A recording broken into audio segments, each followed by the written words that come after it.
Welcome to today's Explainer. We're going to completely demystify the core mathematical pillars that dictate business scale and efficiency. Whether you're running a massive automated factory or just a small local shop, understanding the hidden math behind how your inputs turn into outputs, well, that's the absolute secret to unlocking true productivity. We're going to break down these concepts visually today so you can see exactly how all these numbers work together in the real world. Okay, let's dive into this roadmap. We'll be covering 1. The production function. 2. Pillar 1. Total product. 3. Pillar 2. Average product. 4. Pillar 3. Marginal product. 5. The 3 stages. And finally, 6. The rational producer. Starting right off with Section 1, the production function. So to start, a production function basically shows the maximum output possible given your specific inputs. It's a purely technological relationship telling us what's physically possible with the tools and labor we have right now. In economics, we divide time for this into 2 categories, the short run and the long run. Now, in the long run, a business can change literally everything. They can build a brand new factory, buy all new machinery. Every factor is variable. But our focus today is strictly on the short run. The short run is a window where some inputs, which we call fixed factors, like your building or heavy equipment, absolutely cannot be changed. The only way you can increase output in the short run is by changing your variable inputs.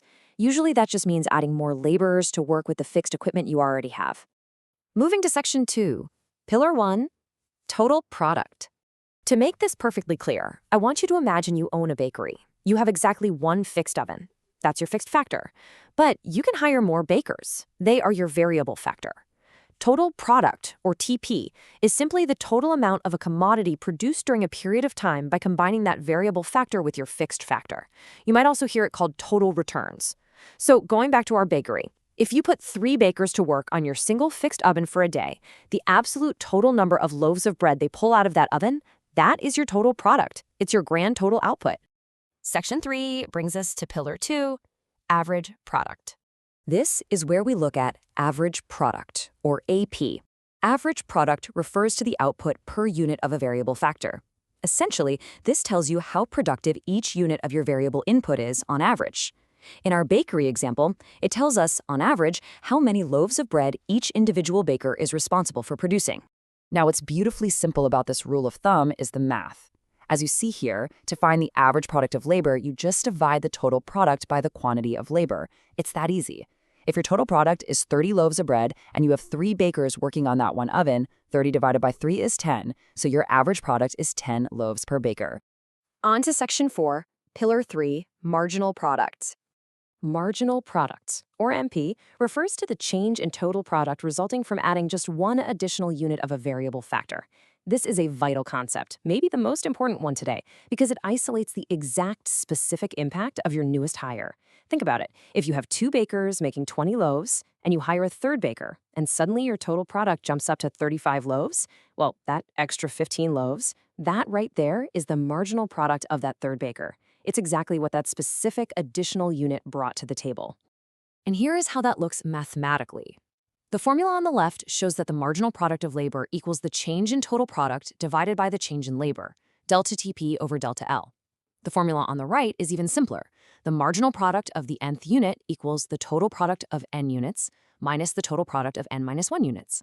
I know looking at formulas can sometimes feel a bit intimidating, but let me assure you, these are literally just simple ways to find the difference between your previous output and your new output after adding one single unit of labor.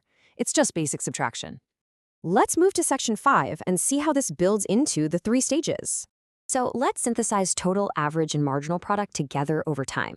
As we keep adding workers, our business will pass through 3 distinct stages of returns. In the beginning, we experience increasing returns. Why? Because of fuller utilization of our fixed factors and the division of labor.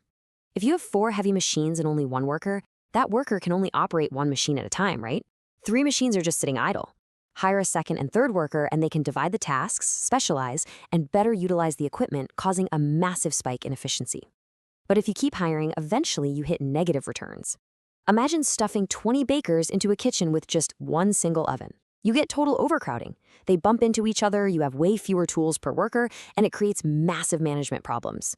In short, having way too many cooks in the kitchen actually causes a fall in total production. And this brilliantly illustrates those three stages in action. This is the law of variable proportions. I want you to take a close look at point M on the graph. This is a critical mathematical milestone called the point of inflection. At this exact point, your marginal product, remember, the contribution of your newest worker, reaches its absolute maximum, down in the lower panel.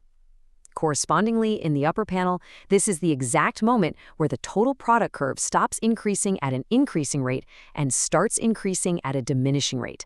It's a really fascinating visual representation of how individual contribution directly drives total output.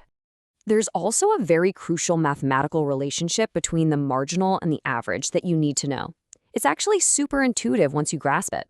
As long as the marginal product is greater than the average product, the average is rising. Think about it. If your new baker comes in and makes 15 loaves, and the current shop average is only 10, that new, highly productive baker pulls the whole average up. But the moment the marginal product dips below the average starts falling. That new worker is now dragging down the group's overall efficiency. Finally, Section 6, the rational producer. Now that we've mapped out all the math, let's synthesize this by tackling the ultimate real-world question. Looking at those three stages, where should a logical business owner actually choose to operate? Well, let's evaluate our options. A rational producer would never, ever stop in stage I. Why? Because throughout stage I, the average product is still rising. If you stop hiring here, you are literally leaving money on the table. You aren't taking full advantage of the constantly rising productivity of your workers. On the flip side, under absolutely no circumstances would a rational producer operate in stage 3. In stage 3, your marginal product is actually negative. Adding a worker literally decreases your total output because of all that extreme overcrowding we talked about earlier. Even if those workers were working for free, hiring them would hurt your bottom line. The source material actually brilliantly terms operating in stage 3 as economic absurdity or economic nonsense. So the crucial point here is that by the simple process of elimination, a rational producer must operate in stage 2. This is the stage of diminishing returns. Yes, your marginal product is shrinking. Each new worker adds a little bit less than the one before them, but they are still adding to the total. Your total product is still growing, just at a diminishing rate. This is the sweet spot where you are maximizing the use of your fixed equipment, like our bakery single oven, without tipping over into total chaos. I want to leave you with this final, somewhat provocative thought, straight from the underlying math of stage 3. Ask yourself right now, would you purposefully spend your hard-earned money to employ an additional worker if you knew it would actually result in a decrease in your total overall output? Of course you wouldn't, no way. But here's the thing, without understanding your total, average, and marginal product, you might do exactly that without even realizing it. Understanding these three mathematical pillars ensures you always know exactly what your next hire is truly bringing to the table. Thank you so much for joining me for this explainer.